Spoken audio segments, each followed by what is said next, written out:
On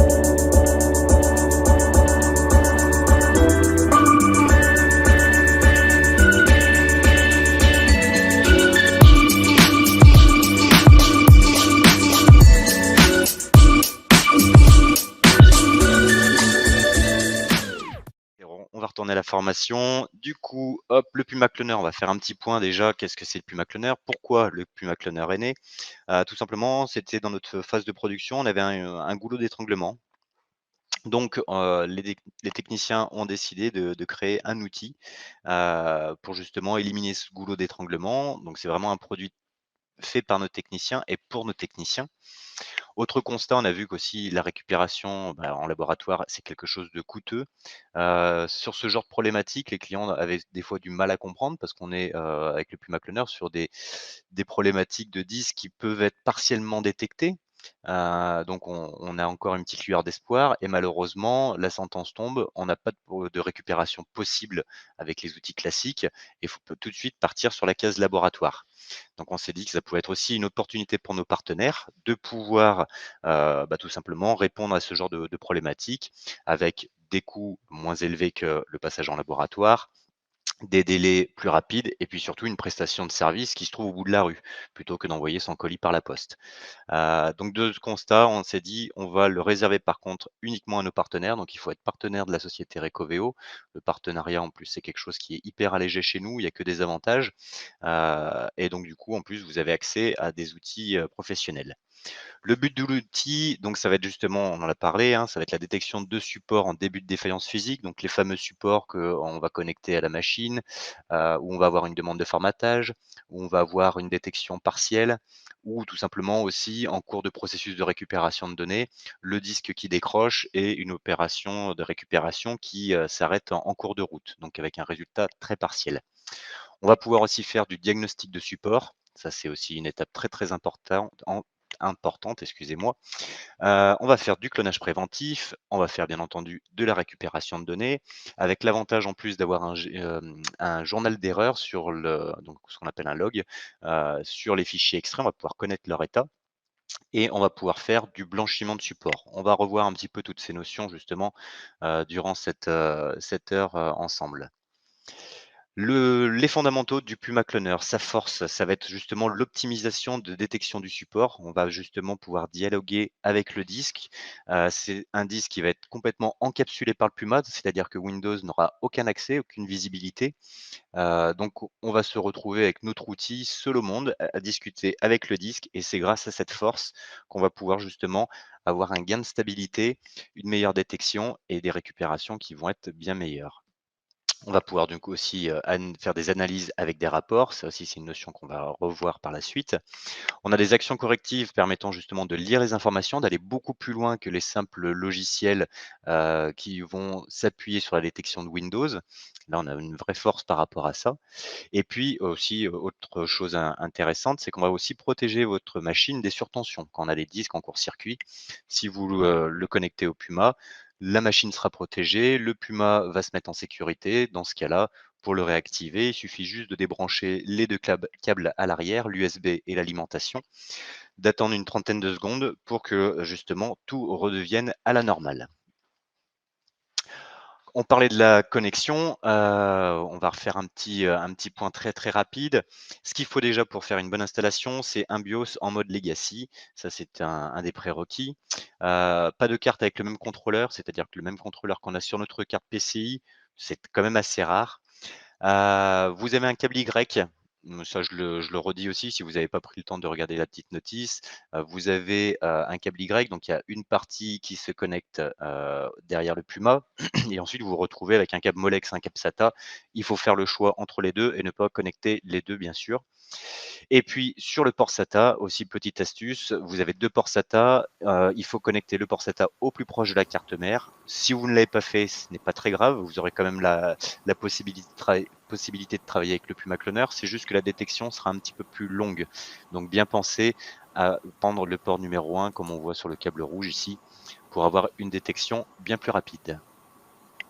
Je profite, Alban, de cette présentation rapide pour rappeler que la carte PCI SATA est une carte sur laquelle on a réécrit l'intégralité des drivers Et donc, du coup, elle intervient en lecture seule sur votre disque dur. Donc, c'est aussi une protection supplémentaire pour votre disque client. Ça agit comme un bloqueur d'écriture. Donc, je vous invite vraiment, pour ceux qui sont déjà équipés, à systématiser le travail avec le Puma Cloner, même sur des disques qui vous semblent relativement sains. C'est une bonne pratique générale, on y reviendra tout à l'heure. Et je rebondis aussi sur la question de Benoît. On ne va pas y répondre tout de suite, on fera des réponses aux questions en fin de présentation. Voilà, tout à fait. Ça fait une belle introduction justement par rapport à la question de Benoît avec le slide qui arrive. Ça veut dire que j'ai bien travaillé, ça c'est cool. Donc voici les types de connexions qu'on peut traiter. Donc vous allez pouvoir connecter du SATA. Celui-ci est compatible Puma grâce à sa carte et il est à privilégier dans tous les cas. L'IDE, on peut. On vous préconise quand même dans ce cas-là de passer par un adaptateur IDE SATA et vous allez pouvoir ainsi connecter votre disque IDE sur le port SATA où on a des drivers qui sont beaucoup plus costauds et vous allez en gagner en confort. Les USB, ça c'est une grande question qu'on a très souvent. Les USB, il n'y a pas de solution aujourd'hui pour le connecter directement au Puma. Il y a 1 an en arrière, Jean-Pierre, notre développeur, avait un fil rouge justement à faire, qui lui a pris plusieurs mois à essayer de trouver comment on pouvait, bypasser les USB pour pouvoir les connecter et avoir, autant de privilèges qu'un SATA. Malheureusement, ce n'est pas possible, dans des méthodes simples. Donc aujourd'hui, il faudra passer par l'interface carte mère pour les USB. Et puis, pour répondre à Benoît, concernant les autres supports, tout va dépendre. Si vous avez des adaptateurs qui peuvent être compatibles ensuite en SATA, dans ce cas-là, c'est parfait. On va pouvoir utiliser le SATA du Puma. Si ce sont des supports qui ne sont pas compatibles avec un SATA, comme le NVMe, des choses comme cela, vous allez pouvoir, dans ce cas-là, les traiter en passant par la carte mère. Dans l'interface Puma, je vous ai mis un petit rappel, où vous avez les connectiques Puma à gauche, hein, avec le SATA, l'IDE, le Master 1 et le Master 2, donc qui sont les deux alimentations en façade du boîtier. Et puis ensuite, vous avez tout ce qu'on appelle interne carte mère. Ça va être justement tous les supports qui vont être connectés par Windows. Et donc là, on s'appuiera sur la détection de Windows. Et pareil, voilà, pour compléter aussi ce que disait Rémi, un support connecté au SATA Puma Cloner sera invisible par Windows. Cela permet de mieux gérer les accès et effectivement, il n'y a pas d'écriture qui est générée de notre côté, donc on garde vraiment le disque intact. Hop. Voilà, là on va rentrer un peu plus dans le vif du sujet. Une fois qu'on a démarré le Puma, on va arriver sur un panel où on va voir différentes options. Vous avez ici les 2 dans les encadrés bleus, les 2 analyses rapides et courtes, ce qu'on appelle le quick diag et le full diag dans notre jargon. L'analyse rapide, ça vous avez très certainement dû la voir parce qu'on «l'impose» entre guillemets, en tout cas on vous incite fortement à la faire dès que vous faites une création de projet en mode récupération de données. C'est un test très rapide, qui va pas durer plus de 5 minutes, même sur des disques très défaillants. Et l'avantage, c'est qu'on va avoir, grâce à ce chrono faible, la chance de pouvoir avoir un état des lieux du disque très rapidement. On va pouvoir, ainsi indiquer au client, votre disque est en bonne ou mauvaise santé ou attention, il commence à se dégrader, j'ai des alertes. Et puis aussi de votre côté, vous allez pouvoir avoir l'information, savoir si le projet va être facilement réalisable ou non. Est-ce qu'on aura des accès simples ou des accès qui risquent d'être compliqués? Ensuite, vous pouvez aussi faire de l'analyse, ce qu'on appelle donc full diag. Celui-ci, on le préconise, c'est écrit en gras pour les supports sains. Bien entendu, on ne va pas s'amuser à mettre un disque défaillant sur cette analyse, parce que là, on est sur de l'analyse unitaire, c'est-à-dire que toutes les informations du disque, hein, du début jusqu'à la fin, vont être analysées. Donc ça prend du temps, ça va solliciter et ça peut fragiliser un disque qui serait déjà en mauvaise santé. Comme à chaque fois, vous allez avoir des rapports. Sur l'analyse rapide, 2 rapports comme je l'ai dit, un rapport technicien, un rapport client et sur l'analyse complète, vous avez un rapport justement pour les 2, le client et le technicien. L'avantage, c'est que grâce à ces rapports, vous allez pouvoir justement aussi, vendre des prestations par la suite, hein, même sur du support sain. On n'est pas obligé d'utiliser le Puma, que lorsque le disque est défectueux, bien entendu.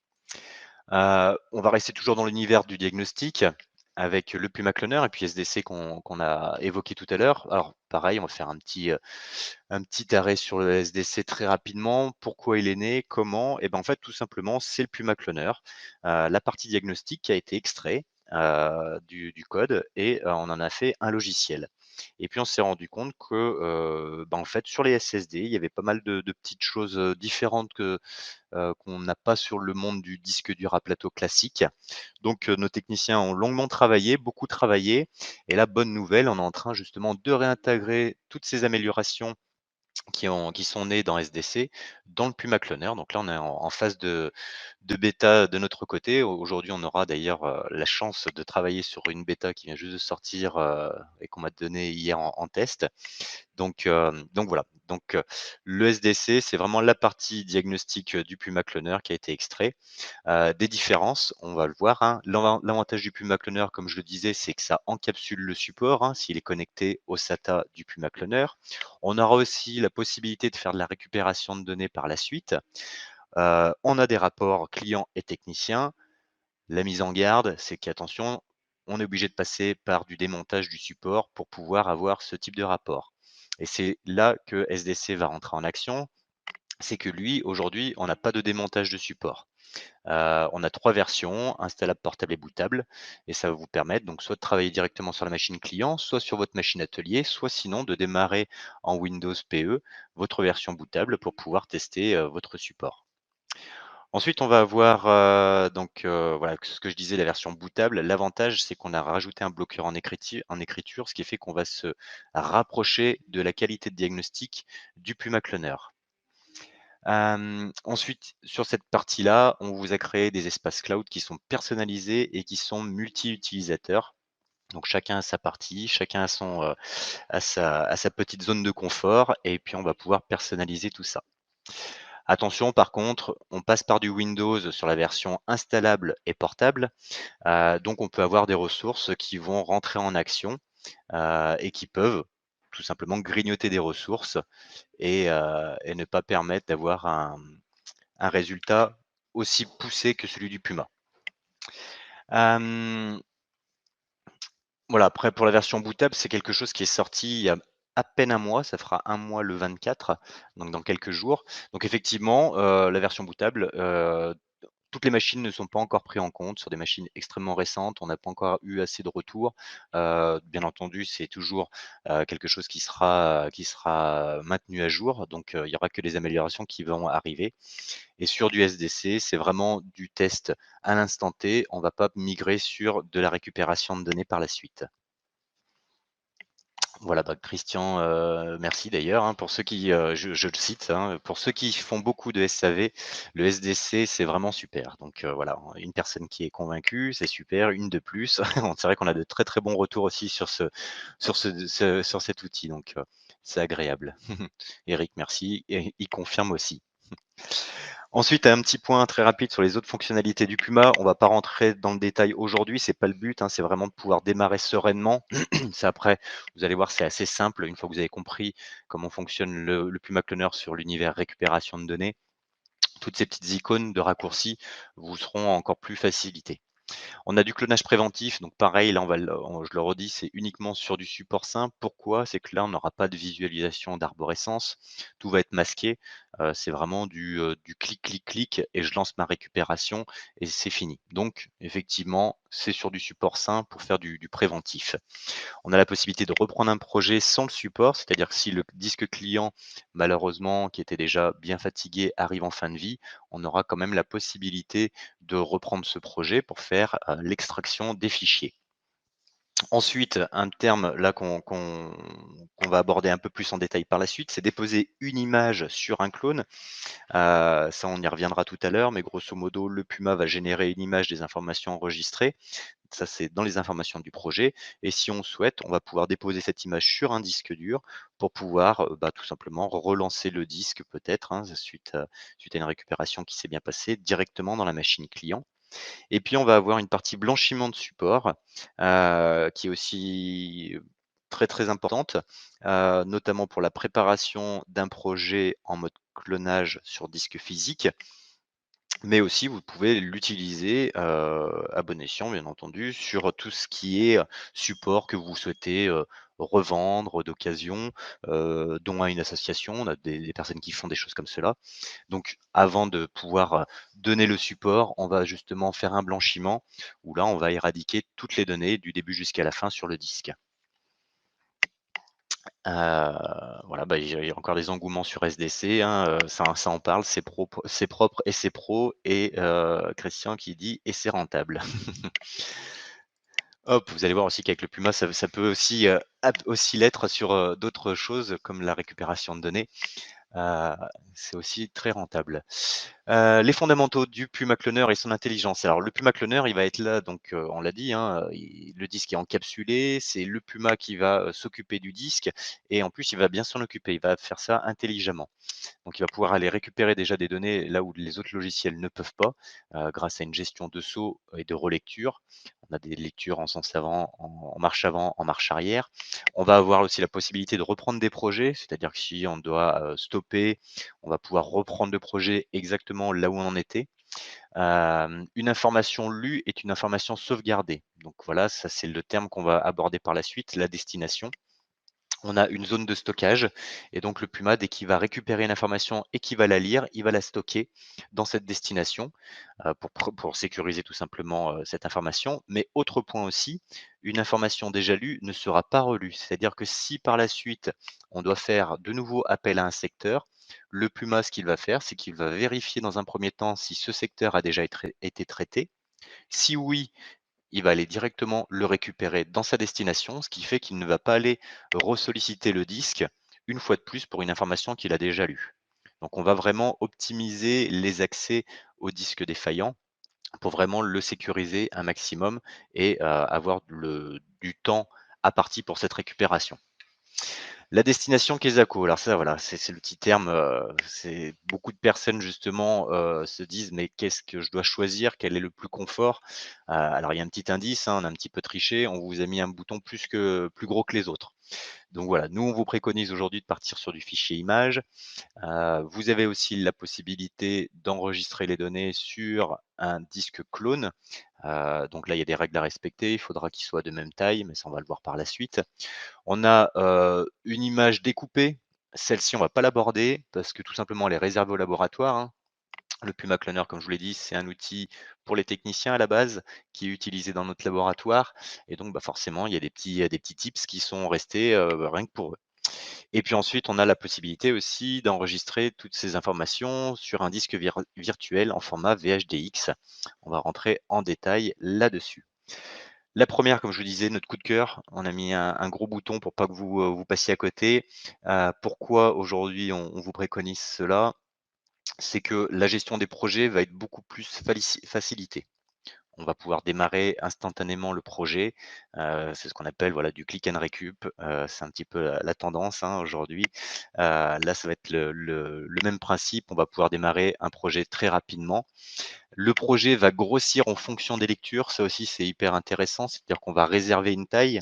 Donc on va faire une grosse coquille vide, grosso modo, qui va pouvoir s'étendre jusqu'à la capacité du disque client.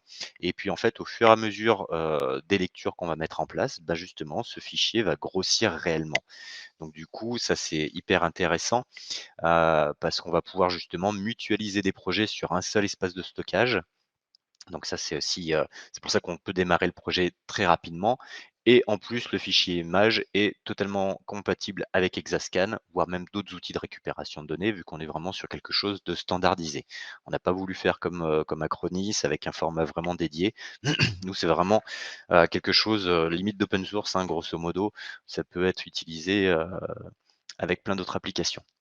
La mise en garde, c'est pas tellement une mise en garde, mais voilà, c'est un petit point à aborder quand même. Ce qu'on vous préconise, c'est d'avoir un disque uniquement pour vos projets Puma et d'une capacité assez conséquente. Pourquoi? Parce que tout simplement, si je démarre un projet et que je suis obligé de faire une lecture d'un disque dans son intégralité de 2 téra, bah, il va bien falloir que je stocke mon image qui va faire 2 téra et si j'ai juste par exemple un disque de 2 téra, une fois formaté, je vais être à 1 téra 86 grosso modo, donc les 2 téra, ça va pas tenir. Donc c'est pour ça, partez du principe justement, qu'on va mettre un disque 2, 3, 4 téra, ça se trouve assez facilement, je pense que vous en avez et puis vraiment de le garder uniquement pour ça.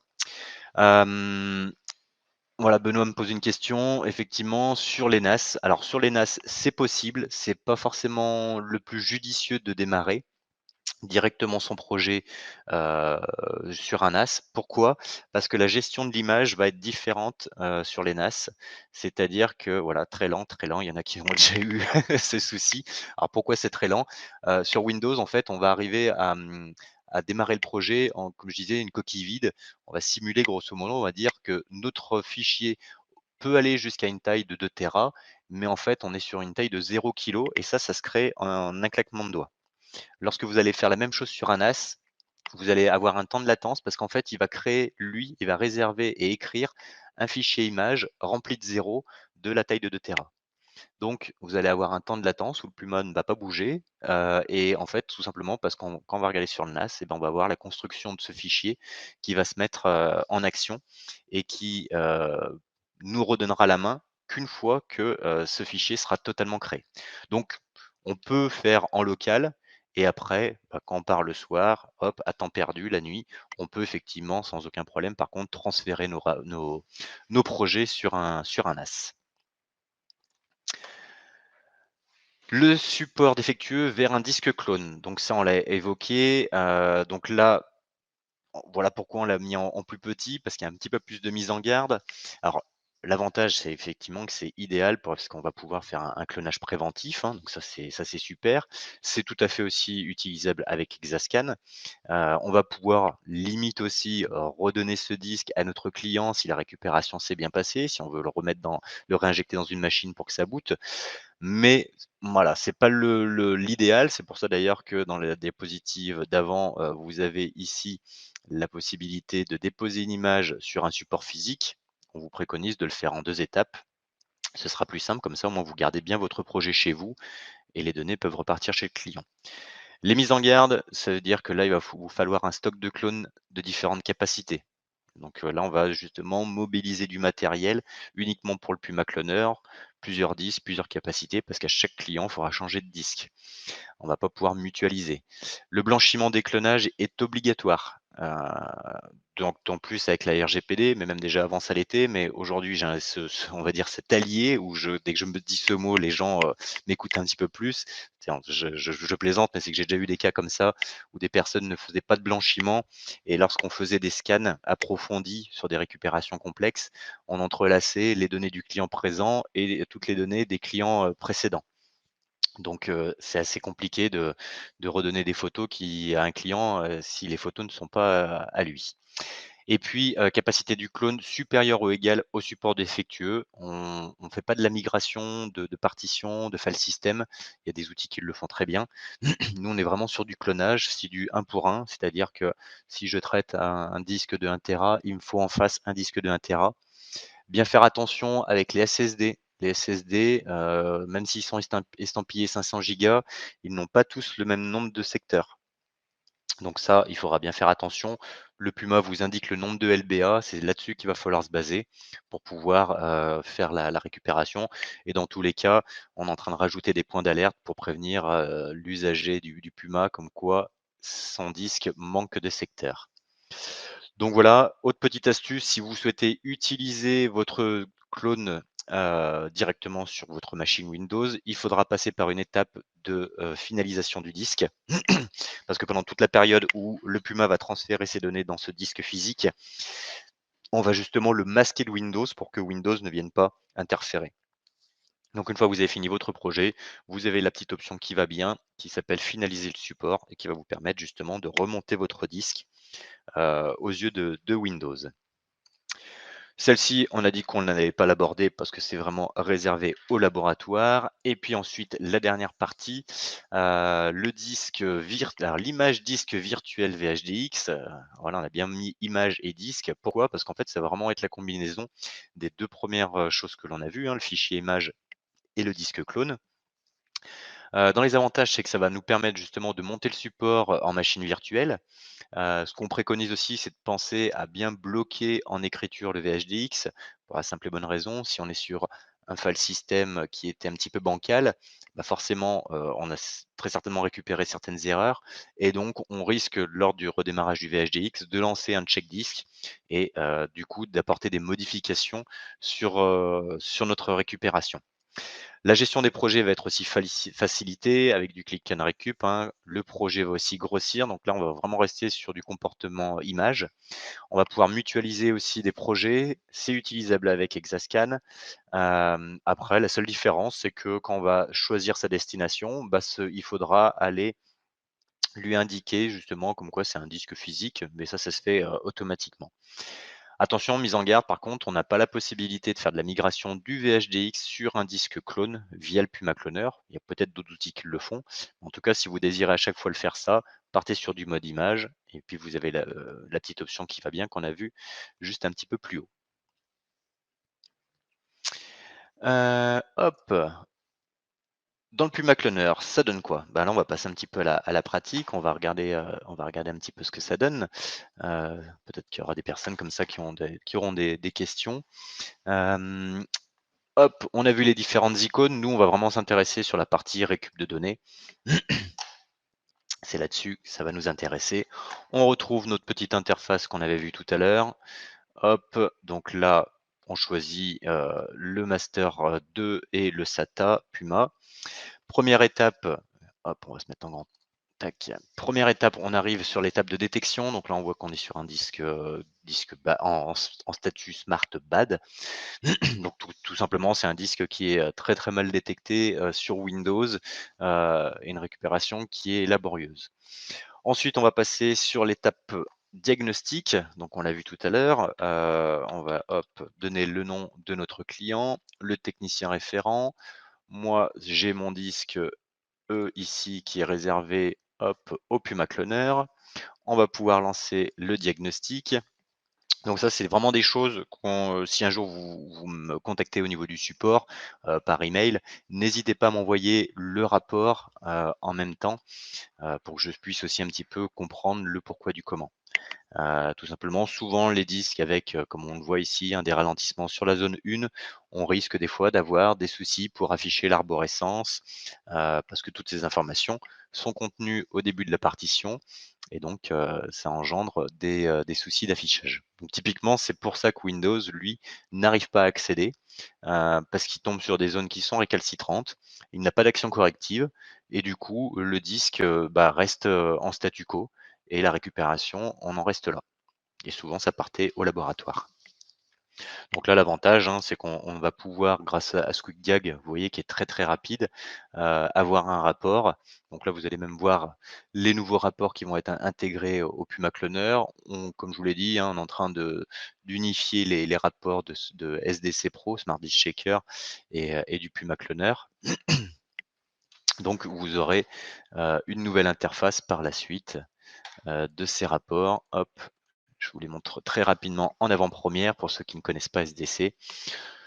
On n'a pas réinventé la roue, hein, on est resté sur les fondamentaux qui fonctionnent depuis des années et des années. Donc c'est surtout une mise à niveau au niveau des informations visuelles plutôt que techniques. Après, il y a des grosses évolutions par contre sur la partie SSD et ça, vous allez bientôt en bénéficier. On va continuer très rapidement. Ici, on arrive à notre étape projet. Donc, ça nous a repris les informations précédemment enregistrées. Et ici, je vais partir sur mon mode image. Donc, quand je disais que c'était du click and recup, on y est. Ici, pareil, analyse file system rapide. Alors, on va pas rentrer dans le détail. Ça, c'est vraiment des choses qui étaient en mode bêta. N'hésitez pas à les tester sur des disques qui sont pas trop abîmés. Et puis nous faire vos retours, savoir si c'est compréhensible, qu'est-ce qu'il faudrait qu'on améliore. On est aussi férus de ces retours d'informations. Hop, et puis là, du coup, nous allons arriver sur notre espace récupération de données. Hop, on va juste revenir un petit peu très rapidement sur quelques astuces au niveau du support et puis les règles pour une bonne récupération de données. Parce que là, on va vraiment rentrer dans le vif du sujet, là où j'interviens. Déjà, 2 règles incontournables. Pour nous, c'est pareil. Pour le support, quand vous allez nous contacter, ce sera, des informations qu'on va vous demander. C'est l'échange avec le client. Dans l'échange avec le client, c'est connaître l'historique de panne. Qu'est-ce qui s'est passé? Alors, je sais très bien que les clients ne disent pas tout, surtout quand ils ont fait des bêtises, ils retrouvent leur âme d'enfant. Demander les fichiers prioritaires. Pourquoi? Alors c'est pas uniquement parce que le Puma Cloner, est super bon sur les disques défectueux et qui dit défectueux dit, disque, peut-être en fin de vie. Non, parce que même sur du disque simple, on va demander des priorités. Tout simplement, c'est pour, faire une qualité au niveau de votre récupération de données. Ne pas passer trop de temps sur des choses qui ne sont pas intéressantes pour le client parce que, voilà, le temps, c'est de l'argent et passer du temps, c'est pour rien, c'est compliqué. Et puis sur des disques qui sont défaillants, et ben, le temps est un petit peu, chronométré. C'est pour ça on a mis un petit pompier. On dit qu'on intervient en mode pompier, c'est-à-dire qu'on va rentrer dans une maison en feu. Est-ce qu'on va s'enquiquiner à prendre la grosse armoire ou est-ce qu'on va juste, prendre le tiroir où on va avoir, les bijoux, et les photos de famille? Bah, là, ça va être un petit peu ça, on va vraiment faire, de la qualité. Ne pas hésiter à faire aussi des quick diag pour le client, ça va lui permettre de connaître l'état de son support. Pour vous, ça va permettre d'appréhender, les accès au support. Est-ce que j'ai des accès simples, pas simples? Donc voilà, ça c'est hyper, pertinent ces 2 étapes, pour vous, pour nous, pour tout le monde. Oui, voilà, tout à fait Christian, le client qui dit, «Il est tombé», non, non, c'est pas moi. Oui, c'est la faute à pas de chance, comme on dit. Dans le Puma Cloner, ensuite, vous allez avoir, d'autres possibilités. On parlait justement des priorités. Je vous invite vraiment à les faire. Là, j'ai fait un petit schéma. Donc, bien entendu, on va avoir différentes fonctions, en termes d'accès. Si on a accès à une arborescence, on va pouvoir justement aller faire du traitement de fichiers prioritaires. Si on n'a pas accès à cette option ou que l'arborescence est vraiment, dégradée, dans ce cas-là, on a une autre solution, c'est qu'on va passer par l'espace utilisé, où là, on va pouvoir lire tous les secteurs qui sont utilisés. Donc ça, c'est une force des systèmes, des file systems. C'est lui qui va pouvoir nous indiquer cela. Si on n'a toujours pas cette possibilité, bah, dans ce cas-là, on va traiter uniquement la partition qui nous intéresse et puis si vraiment on n'a toujours pas de cette possibilité, dans ce cas-là, on fera la lecture totale. Mais voilà, on voit tout à fait aussi par rapport au petit schéma que j'ai fait, je marque, des tailles volontairement. On est sur un disque de 1 téra, si on prend qu'une partition, on n'aurait que 450 gigas à lire. Si on fait l'espace utilisé, on est à 250 et puis si on arrive vraiment à avoir l'opportunité d'avoir des priorités précises, on n'a que 20 gigas à lire pour que le client soit content et qu'on puisse facturer. Vas-y Rémi, j'ai vu ta petite tête apparaître. Tu une Tout à fait. Alors, plus encore que de l'exclusion, c'est-à-dire que là, Alban a bien précisé qu'il fallait commencer par les priorités dans la maison en feu. Je rappelle ce qui était dit au début, une information qui a été lue est une information qui a été sauvegardée. Donc moi, je vous invite vraiment à fonctionner en allant d'abord aux priorités. Vous clonez d'abord ou vous imagez ou vous extrayez, c'est pareil, vos 20 gigas de données prioritaires. Et ensuite, quand vous allez passer à l'espace utilisé, il n'y aura plus de 250 gigas à lire. Il n'y aura plus que les 230 restants, puisqu'on ne va pas relire les 20 gigas qui auront été lus. Et si ensuite vous voulez passer à la lecture complète de la partition, il n'y aura plus 450 gigas à lire. Il n'y aura que les 200 gigas résiduels au-delà des 250 gigas d'espace déjà utilisé. Et ainsi de suite. Donc du coup, c'est absolument pas du temps perdu que de commencer par le plus urgent. C'est faire en sorte, dans les bonnes pratiques, d'avoir une sécurisation de la situation pour pouvoir répondre à la demande de votre client. C'est ça, tout à fait. Parce qu'effectivement, on n'est pas obligé de s'arrêter, hein, comme l'a dit Rémi. On peut faire d'abord les priorités et après on peut tenter effectivement de faire une lecture totale, peut-être pour, réintégrer dans la machine et espérer que le système reparte, normalement. Mais voilà, dans un premier temps, c'est vraiment, le prioritaire, ce qui est en feu qu'on va traiter et ensuite on fera du entre guillemets «du superflu», en fonction de l'état du disque. Une petite astuce, aussi, lire la table des fichiers, c'est une option qui est disponible dans le Puma Cloner. C'est une option, dès que j'arrive chez un client, c'est la première des choses que je fais. À quoi ça correspond? Lire la table des fichiers, c'est tout simplement, ça qui va vous garantir si vous avez un affichage d'arborescence qui est bon ou, manque avec des informations manquantes.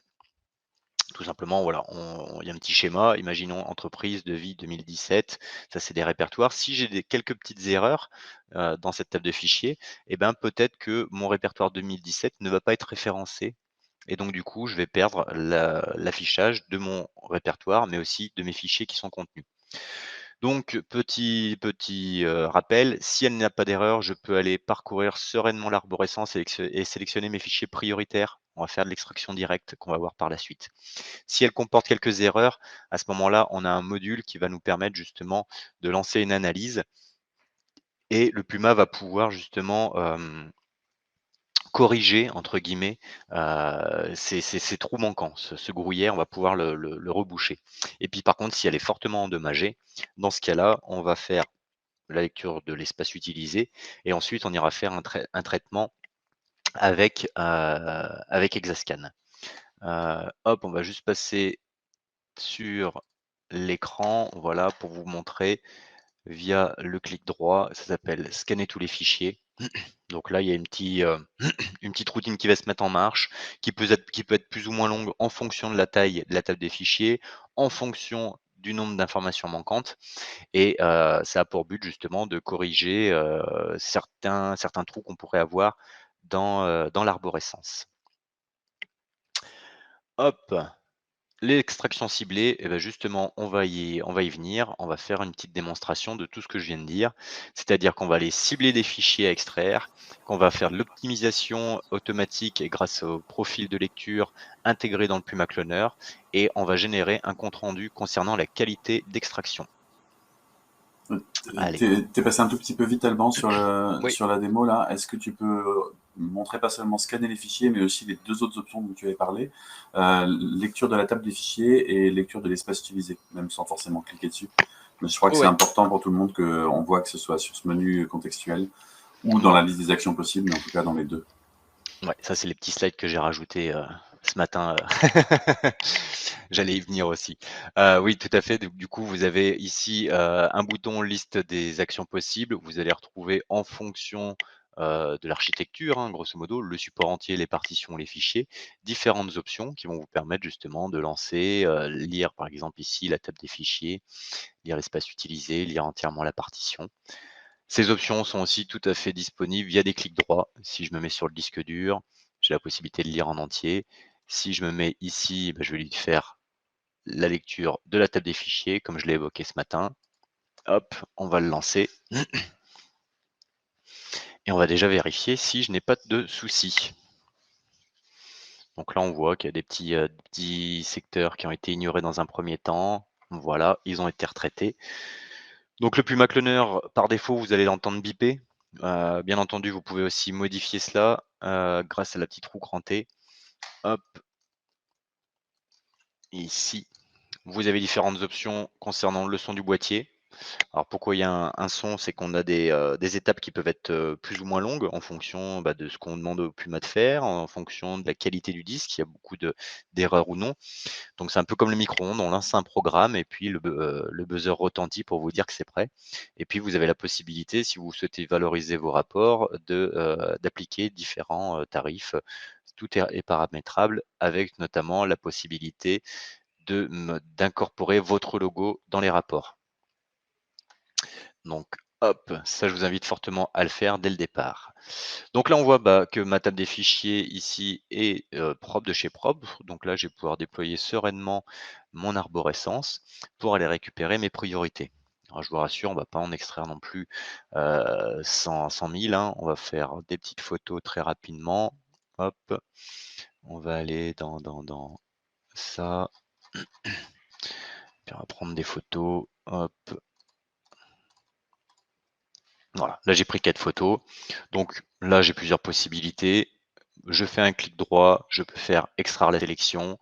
Je peux retrouver ces mêmes options aussi ici, extraire. Alors la différence entre lire et extraire, c'est que lire, je vais tout simplement enregistrer les informations uniquement dans ma destination. Je vous rappelle qu'on est en mode image. Ou sinon, on va pouvoir faire de l'extraction, c'est-à-dire qu'on va compléter notre image. Et en plus, on va pouvoir les extraire sur un support, par exemple, qu'on remettra au client par la suite. Il faut savoir que le Puma, c'est totalement invisible, hein. Quand vous faites des clics, quand il va interroger le disque malade et qu'il va lire des informations, en automatique, il va les sauvegarder. Donc voilà, après pareil, vous retrouvez encore les options, toujours par des clics droits dans votre arborescence. On va faire extraire la sélection. On aura une petite boîte de délog qui va s'afficher. Pareil, on vous a facilité la tâche. Toutes les options qui fonctionnent bien, elles sont précochées par défaut. donc il n'y a pas forcément trop de questions à se poser. Ici, ça nous demande où est-ce que l'on souhaite enregistrer. Par défaut, c'est le projet, le répertoire projet, donc je valide et puis là, on va lancer le traitement. Donc on l'a dit tout à l'heure, le Puma, il est intelligent, il est là pour sécuriser le disque, il n'est pas là pour le faire, travailler, n'importe comment. Donc ce qu'on va faire dans cette première extraction, c'est tout simplement qu'on va, extraire dans un premier temps uniquement ce qui est facile. On va faire un petit peu le feignant. En faisant le feignant, on va protéger notre disque et là, on voit que sur les 4 photos que je lui ai demandées, il m'en a extrait une et que les 3 autres sont sautées car contient des secteurs défectueux. On va regarder en parallèle aussi ce que ça donne dans notre répertoire de projet. J'ai mes informations ici de mon projet, hein, tout simplement, mes rapports que j'ai générés. Puis j'ai ici le nom de mon client entre crochets. C'est tout simplement le répertoire d'extraction. On va retrouver toute notre arborescence qui est respectée. Et là, effectivement, j'ai bien une photo qui s'affiche. Hop. Donc ça, c'est bon. Par contre, du coup, j'ai encore 3 autres, informations qui ne sont pas lues. Donc on va demander au Puma Cloner ici de relire les fichiers et là, il va reprendre les informations et on va voir qu'il va nous appliquer différents modes de lecture, différents profils afin d'optimiser justement la récupération des données. Donc après le but, comment on gère, le Puma, ces informations? C'est tout simplement des profils où on va générer des sauts pour essayer de se dégager des zones potentiellement infectées, défectueuses et puis essayer de récupérer des informations qui seraient après et à chaque fois, en fait, on va rétrécir ce champ d'action avec des sauts de moins grande taille et puis des lectures additionnelles qui vont faire de la marche avant et tout de suite de la marche arrière.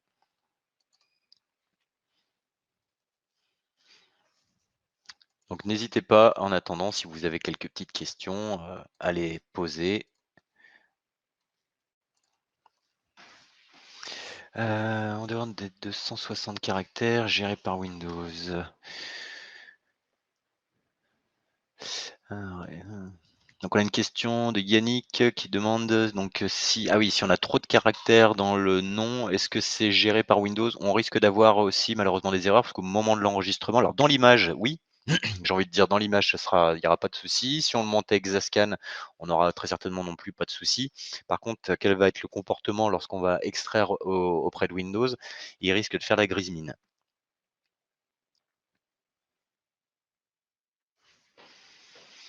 On va regarder un petit peu là ce que ça nous donne du coup, hop, dans notre répertoire d'extraction. On voit que pour l'instant, on est à 2 photos sur 4 avec des miniatures. Donc il y a quand même déjà de l'amélioration.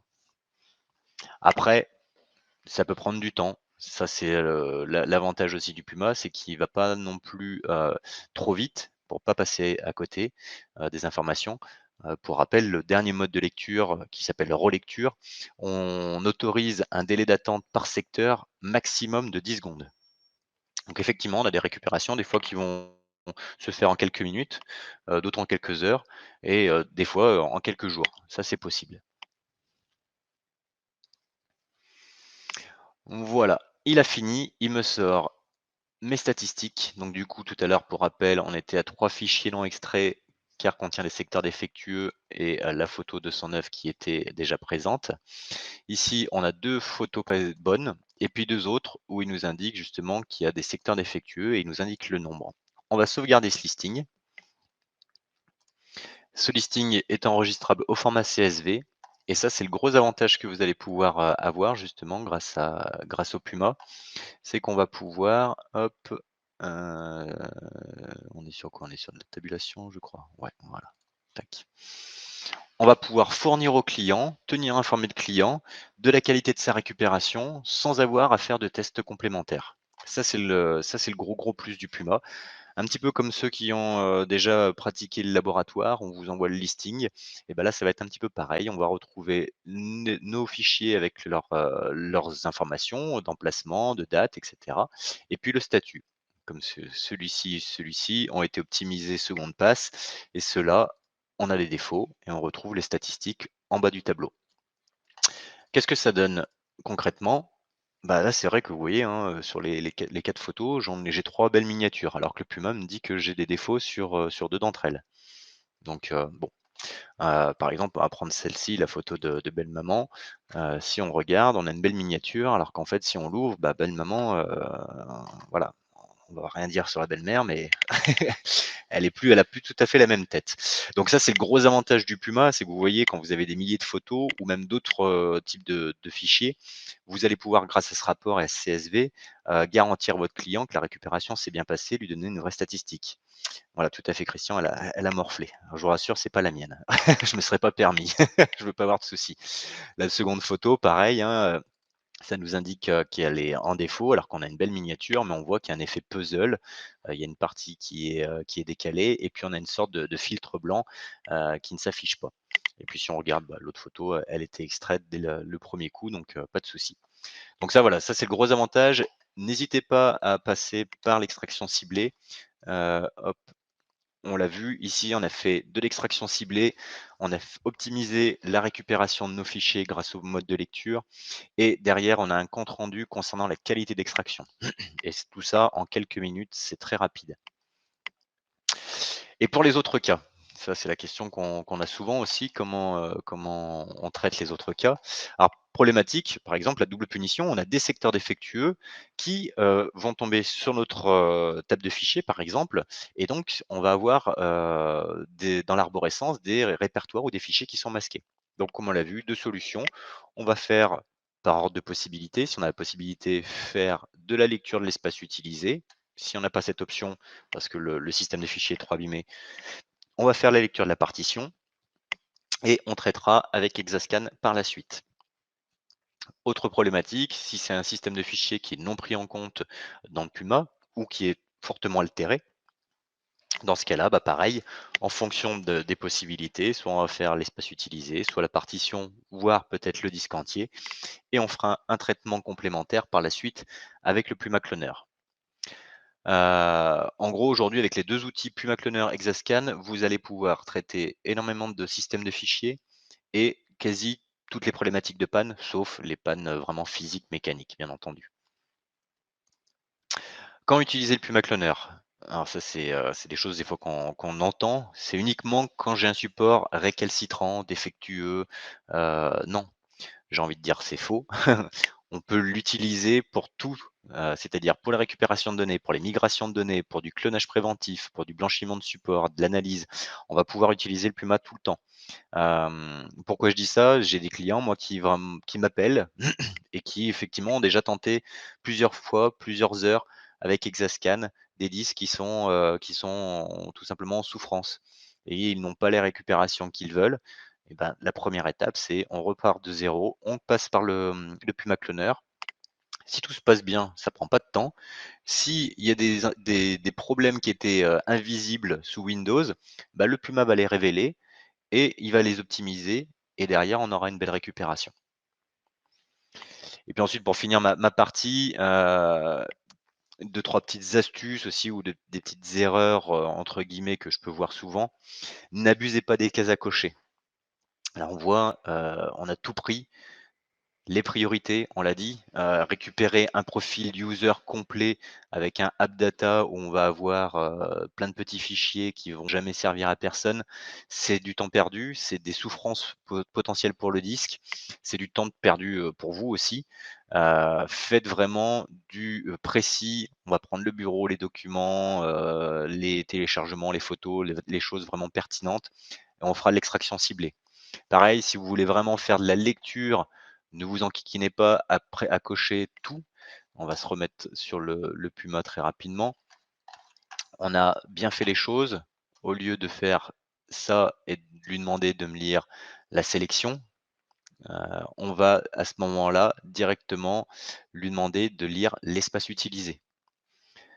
Vous pouvez vous amuser, faites un test, vous lancez, une grosse sélection comme ça sur un disque avec un système d'exploitation. Avant qu'on puisse lire une information, vous allez, en prendre pour quelques heures parce qu'il va falloir énumérer toute l'arborescence, connaître les coordonnées de tous les fichiers, et ça va prendre extrêmement du temps, alors que si on lui demande là de lire l'espace utilisé, en quelques secondes, je vais pouvoir savoir le volume que j'ai, accessible. Voilà, ça y est, c'est fait. J'ai même pas le temps de finir ma phrase. J'ai 119 gigas 91 à lire. Voilà. Donc, amusez-vous à faire le test, hein, pour valider mes dires. Mais ça, voilà, c'est la petite astuce. La case à cocher, c'est uniquement pour la sélection pertinente. Et après, n'oubliez pas d'utiliser le clic droit ou le menu des actions possibles pour pouvoir lancer les différents modes opératoires. Voilà, du coup, moi j'ai fini ma partie, j'ai beaucoup parlé, je suis allé très, très vite parce que je sais aussi qu'il y a mon collègue Rémi. J'espère que j'ai été le plus clair possible. Je vais laisser un petit moment Rémi, parler. Je vais me reprendre un petit peu, puis je reviens tout de suite de toute façon pour faire les questions-réponses s'il y en a. Merci Alban. Alors du coup, rapidement en termes d'horaire, on avait fixé 1 heure, de 11 heures à midi. Moi, j'ai un petit peu de temps supplémentaire, donc ceux qui le peuvent et qui le souhaitent, on peut rester encore un petit peu avec vous pour la partie questions-réponses. Vous êtes très nombreux, beaucoup plus nombreux que ce qu'on vous pensez présent aujourd'hui, et ceux qui me connaissent savent que pour ce qui est de la partie analyse commerciale, j'aime bien intervenir en tant que partenaire d'accompagnement et de développement de vos structures, et donc de faire du cas par cas, de réfléchir ensemble à quels sont les leviers pour vous qui fonctionnent le mieux. Donc là, aujourd'hui, ça va pas être possible de traiter au cas par cas pour tout le monde. Néanmoins, on commence à avoir pas mal de recul maintenant entre la compatibilité Exascan, Puma Cloner, Smart Disk Checker. Et l'idée, pour moi, en quelques instants aujourd'hui, est de vous apporter une lumière sur le modèle économique qu'il est idéal de mettre en place lorsque c'est possible. Aujourd'hui, enfin, il y a quelques mois, années en arrière, on préconisait le fait de faire le diagnostic au Puma Cloner et de valoriser, donc de vendre votre diagnostic Puma Cloner comme une prestation de service. Et de le faire de manière systématique, c'était un levier commercial de rentabilisation du Puma Cloner. Depuis qu'on a travaillé sur Smart Disk Checker, on se rend compte qu'il y a une autre approche qui peut être très intéressante. C'est celle vraiment de combiner les deux, donc de libérer le Puma Cloner de la partie diagnostic autant de fois que c'est possible pour le prioriser sur la partie récupération de données et diagnostic des disques durs qui sont très récalcitrants. Et puis d'utiliser Smart Disk Checker pour pouvoir mettre en place une politique de diagnostic systématique de tous les disques durs qui rentrent chez vous. Pour faire ça, il y a plusieurs solutions. Soit vous allez intégrer le coût du diagnostic dans le tarif de votre prise en charge, pour ceux qui font déjà payer un forfait prise en charge à l'entrée d'une machine dans la boutique. Soit pour ceux qui ne le font pas comme ça, vous pouvez aussi avoir un autre modèle commercial qui est d'augmenter de quelques centimes, voire 1 euro, 1,50 € chacune de vos factures, mécaniquement, en variant un tout petit peu le tarif de vos prestations ou de vos ventes. Et en faisant ça, si vous rentrez dans une démarche d'amortissement d'emblée du coût de la solution Smart Disk Checker et Puma Cloner, vous êtes serein, vous avez un matériel qui est amorti, qui ne vous a rien coûté, puisque déjà, c'est juste les factures de vos clients qui vous ont permis de rembourser l'outil. Et là, on se met vraiment dans une démarche qualité où n'importe quel disque dur, et j'insiste sur le n'importe quel disque dur qui rentre dans la boutique, il repart avec un diagnostic. Un diagnostic joli, propre, on l'a dit tout à l'heure, imprimé, valorisable, rentable. C'est les mots que vous avez utilisés, je ne les invente pas. C'est la réalité de ce fonctionnement-là, parce que si un disque dur rentre et que vous ne le diagnostiquez pas, vous risquez d'agir dessus sans savoir qu'il a des défaillances et vous en rendre compte au moment où vous allez le traiter. Ce qui est dommage parce que vous aurez sans doute donné une mauvaise information à votre client, peut-être sizé le devis de manière un peu inférieure. Donc, ça vous met déjà dans une situation de confort commercial. Là, je parle plutôt soit à votre cible commerciale, soit aux commerciaux s'il y en a qui nous écoutent aussi. Donc, vraiment, fiabiliser la situation de quel devis, quel rapport commercial à votre client. Ensuite, il y a aussi fiabiliser et vous mettre dans une démarche de qualité en interne. Là, c'est plutôt pour les techniciens. Savoir que quand on va partir sur une migration Windows 7 vers Windows 10 et que d'un coup, au milieu de la migration, on se rend compte qu'il y avait des secteurs défaillants sur ce disque dur qu'on n'avait pas détectés, ça devient tout de suite une perte de temps et une perte d'argent puisque on a annoncé au client que dans l'après-midi, ça serait terminé et en fait, 48 heures plus tard, on est encore en train d'essayer de contourner des secteurs HS. Donc vraiment, le diagnostic systématique est important dans la structure. Ensuite, commercialement, il est très important et il est levier d'une évolution positive de votre chiffre d'affaires, soit par des ventes de matériel additionnel, soit par des ventes de prestations additionnelles. On estime, c'est assez large comme pourcentage, mais on estime qu'il y a 15 à 30% de disques durs sur le marché pour lesquels le client ne signale pas de symptômes de défaillance et pour lequel la smart du disque dur ne signale pas encore de défaillance. Quand on regarde juste l'info smart, elle va être en vert sur les outils classiques. Elle sera peut-être déjà en orange chez nous, mais même pas forcément systématiquement. Par contre, dès qu'on va faire un coup de diag ou un full diag, on va se rendre compte que ce disque dur a des défaillances ou des débuts de dégradation ou de baisse de performance. Et on va pouvoir s'appuyer sur ce diagnostic auprès du client pour lui prouver qu'il est vraiment nécessaire de remplacer ce disque dur et d'envisager une migration des données vers un autre support. Donc déjà, d'un point de vue du discours commercial, toujours rappeler à votre client qu'une prestation de remplacement de disque dur, ça coûte moins cher qu'une prestation de récupération de données et qu'une prestation de récupération de données coûte elle-même moins cher qu'une perte de données sèches. Enfin, le fait de faire systématiquement ce diagnostic disque dur vous permet de donner un rapport pro en tête de votre société à vos clients. Et ce sont ces clients-là qui vont devenir vos ambassadeurs à l'extérieur de la boutique. Donc ça veut dire à court terme ou moyen terme une augmentation de votre masse et de votre volume de clientèle parce que vos clients qui ne savent pas forcément quelle est la situation problématique d'un de leurs amis ou de leur famille ou collègues, dès qu'ils vont entendre parler d'un problème avec leur ordinateur sans savoir si c'est le disque dur ou pas, ils vont les envoyer vers votre boutique parce qu'ils auront avec eux le rapport en tête de la boutique et l'image d'une boutique qui a une démarche qualité qui est très fiable. Donc, je ne vais pas m'étendre beaucoup plus que ça là-dessus, on manque un petit peu de temps. Ce que je vous invite à faire, je vais vous mettre le lien tout de suite dans le chat. C'est pour ceux qui voudraient qu'on prenne un temps ensemble, un quart d'heure, une demi-heure, pour faire une analyse de votre situation commerciale, de votre business model par rapport à ça. Vous pouvez vous connecter sur mon agenda partagé Calendly et prendre un rendez-vous. Et comme ça, on pourra voir ensemble comment vous fonctionnez actuellement et quels sont les moyens qu'on pourrait mettre en place, que vous pourriez mettre en place au niveau communication, au niveau démarche technique et commerciale pour rentabiliser encore mieux la chaîne d'outils Smart Disc Shaker puis McLaren.